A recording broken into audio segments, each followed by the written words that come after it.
Akan Wakil Presiden Republik Indonesia sekaligus Mustasyar PBNU Profesor Dr. Kiai Haji Ma'ruf Amin beserta Ibu, yang saya hormati, yang saya muliakan Rais Am, Pengurus Besar Nahdlatul Ulama, Bapak Kiai Haji Miftahul Ahyar beserta seluruh jajaran Syuriah, yang saya hormati, yang saya muliakan Ketua Umum PBNU Profesor Dr. Kiai Haji Said Agil Siroj beserta seluruh jajaran Tanfizyah, yang saya hormati Ketua dan Pimpinan Lembaga-Lembaga Negara, yang saya hormati Wakil Presiden Republik Indonesia ke-10 dan ke-12 Bapak Dr. Andes Yusuf Kalla,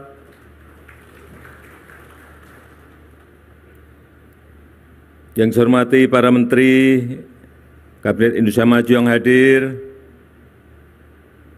seluruh jajaran Mustasyar PBNU, yang saya muliakan para kiai, para masyayikh, para alim ulama, Gubernur Provinsi Lampung beserta seluruh bupati dan wali kota yang hadir, yang saya hormati seluruh jajaran pengurus wilayah, pengurus cabang, sampai pengurus ranting NU dari seluruh tanah air, beserta muktamar, hadirin dan undangan yang berbahagia. Pertama-tama atas nama pemerintah, atas nama masyarakat, atas nama negara, saya menyampaikan terima kasih dan penghargaan yang tinggi kepada Nahdlatul Ulama yang telah membantu pemerintah dalam menenangkan umat, menenangkan masyarakat dalam masa pandemi ini. Yang kedua juga terima kasih untuk Nahdlatul Ulama yang juga telah mengajak masyarakat untuk mentaati protokol kesehatan dan mengajak masyarakat untuk berbondong-bondong ikut dalam program vaksinasi. Ini saya rasakan betul betapa ajakan para kiai, ajakan para ulama betul-betul berdampak pada meningkatnya keinginan masyarakat untuk ikut vaksinasi. Pada awal-awal program vaksinasi, begitu keluar yang namanya vaksin AstraZeneca, banyak daerah yang tidak mau mengambil. Padahal saat itu stok yang banyak adalah AstraZeneca.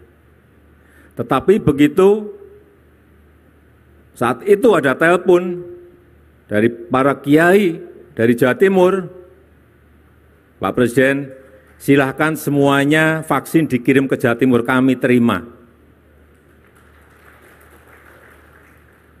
Besoknya saya ke Jawa Timur, betul, para kiai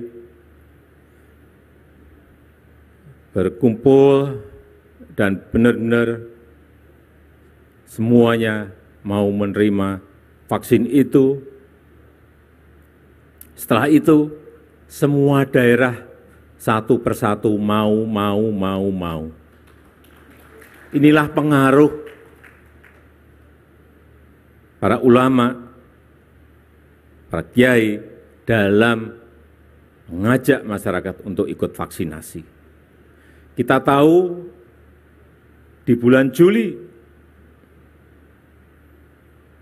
tepatnya pertengahan Juli, 15 Juli, kita berada pada posisi keadaan yang sangat mencekam. Ngeri saya kalau menceritakan. Semua rumah sakit di Jawa dan Bali penuh. Oksigen kurang. Obat habis, kekurangan. Kasus harian saat itu 56.000.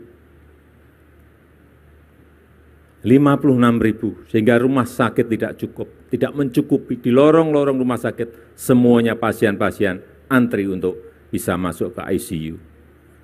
Alhamdulillah, berkat dukungan dari NU, kemarin kasusnya Alhamdulillah hanya 216 kasus per hari di seluruh tanah air. Kalau kita memiliki 514 kabupaten kota, kasusnya hanya 216, artinya di setiap kota dan kabupaten itu hanya ada setengah kasus.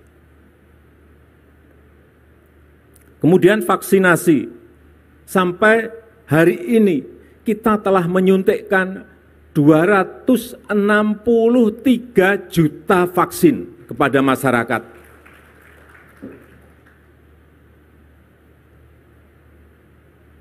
Bapak Kiai bisa membayangkan menyuntikkan kepada 263 juta kali suntikan. Itu sebuah pekerjaan yang sangat rumit, sangat kompleks.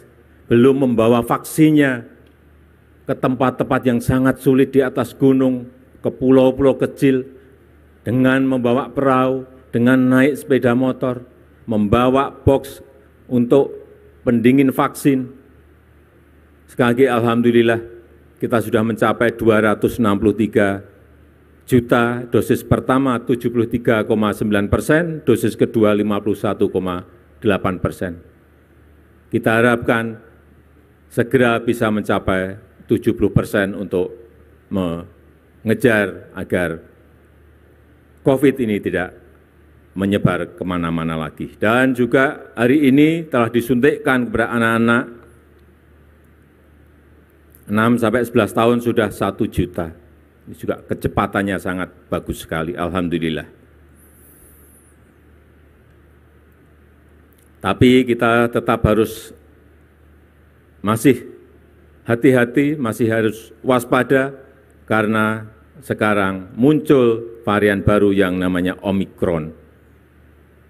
Telah ada 83.000 kasus di dunia, dan ke negara kita Indonesia juga telah masuk. Sehingga sekali lagi saya sangat mengapresiasi protokol kesehatan didampingi Satgas dalam muktamar ini, dan insya Allah kita semuanya kembali ke daerah masing-masing dalam keadaan sehat. Yang kedua, yang berkaitan dengan ekonomi umat.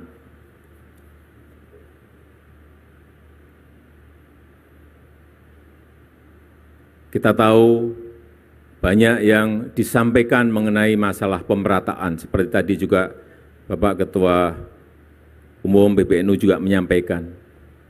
Memang kita harus berbicara apa adanya, pemerataan bukan sebuah hal yang gampang untuk dilakukan. Tetapi saya melihat bahwa kekuatan di NU sekarang, anak-anak muda yang pinter-pinter, santri-santrinya yang pinter-pinter, yang keluaran banyak dari universitas-universitas yang besar dari seluruh negara yang ada di dunia ini. Apabila ini bisa dirajut dalam sebuah kekuatan lokomotif, saya meyakini ini bisa menarik gerbong yang ada di bawah untuk bersama-sama dalam rangka mensejahterakan kita semuanya. Saya menawarkan yang muda-muda ini dibuatkan sebuah wadah, bisa PT atau kelompok usaha, dan pemerintah saya menyiapkan Kalau siap, saya menyiapkan konsesi.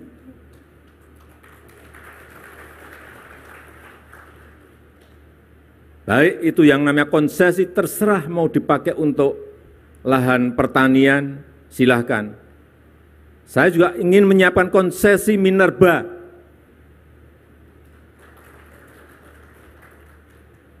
Yang pengen bergerak di usaha-usaha nikel misalnya, usaha-usaha batu bara, usaha-usaha boksit, usaha-usaha koper, tembaga, silahkan. Tetapi sekali lagi, ini dalam sebuah kelompok usaha besar, sehingga nanti bisa menggeret, mengajak gerbong-gerbong yang lain untuk ikut menikmati. Ini memerlukan sebuah kerja besar, tetapi saya melihat potensi di Nahdlatul Ulama itu ada, tinggal merajutnya. Yang berkaitan dengan teknologi, saya melihat juga yang pinter-pinter urusan teknologi ini sangat banyak sekali di NU. Doktor-doktornya banyak sekali yang muda-muda, santri-santri yang doktor banyak sekali. Karena apapun ke depan yang namanya teknologi, ini harus mau tidak mau, kita harus masuk ke sana. Karena kita ingin teknologi ini maslahat bagi umat, maslahat bagi masyarakat, maslahat bagi rakyat. Jangan sampai ini malah merusak, membuat hal-hal yang negatif bagi rakyat kita. 5 tahun yang lalu, saya ingat betul, saya ketemu dengan pemiliknya Facebook, yang namanya Mark Zuckerberg. Saya diajak saat itu main pingpong, tapi tidak ada bola pingpongnya, tidak ada meja pingpongnya. Maka kacamata, Oculus, kemudian main bersama. Sama kayak main pingpong persis 100%. Tak, tok, tak, tok, tak. Keringetan juga. Dan dia membisikkan kepada saya, Presiden Jokowi, ini baru awal. Nantinya semuanya akan virtual, semuanya akan muncul yang namanya metaverse. Restoran virtual, kantor virtual, wisata virtual, mall virtual. Hati-hati mensikapi ini. Dan NU, karena di dalam temanya berkhidmat untuk peradaban dunia, hati-hati memang peradaban itu harus kita pengaruhi. Agar maslahat bagi umat manusia di seluruh dunia, khususnya di negara kita, Indonesia. Nanti semuanya, dakwah virtual, pengajian virtual, tetapi betul-betul kayak kita ketemu seperti ini. Bukan seperti sekarang yang masih Vicon. Bukan. Metaverse akan merubah. Saya tidak tahu apakah karena pandemi ini menjadi dipercepat 5 tahun atau 10 tahun, tapi pasti datang.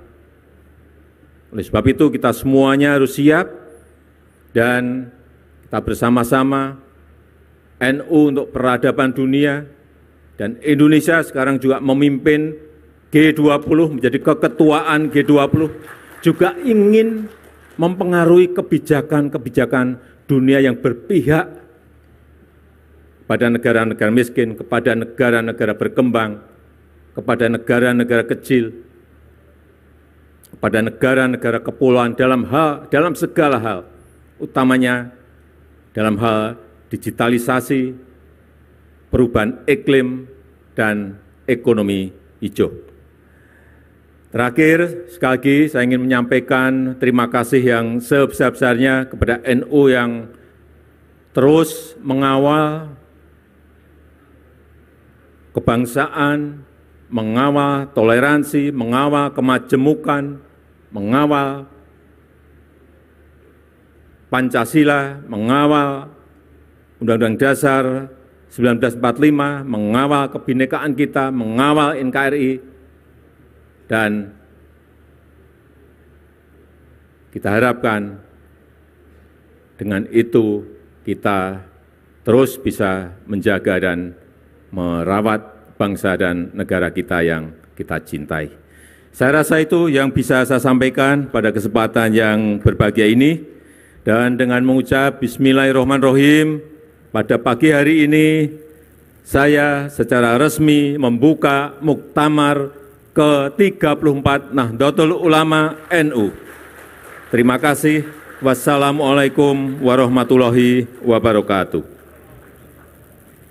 Dimohon mendampingi Presiden Republik Indonesia saat pemukulan rebana, Wakil Presiden Republik Indonesia, Rois Am Pengurus Besar Nahdlatul Ulama, Ketua Umum Pengurus Besar Nahdlatul Ulama, Menteri Sekretaris Negara, Menteri Agama, dan Gubernur Provinsi Lampung.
Baik, luar biasa, tepuk tangan yang meriah untuk Nahdlatul Ulama. Dengan ini secara resmi Muktamar ke-34 Nahdlatul Ulama dengan tema 1 abad Nahdlatul Ulama, kemandirian dalam berkhidmat untuk peradaban dunia telah resmi dibuka.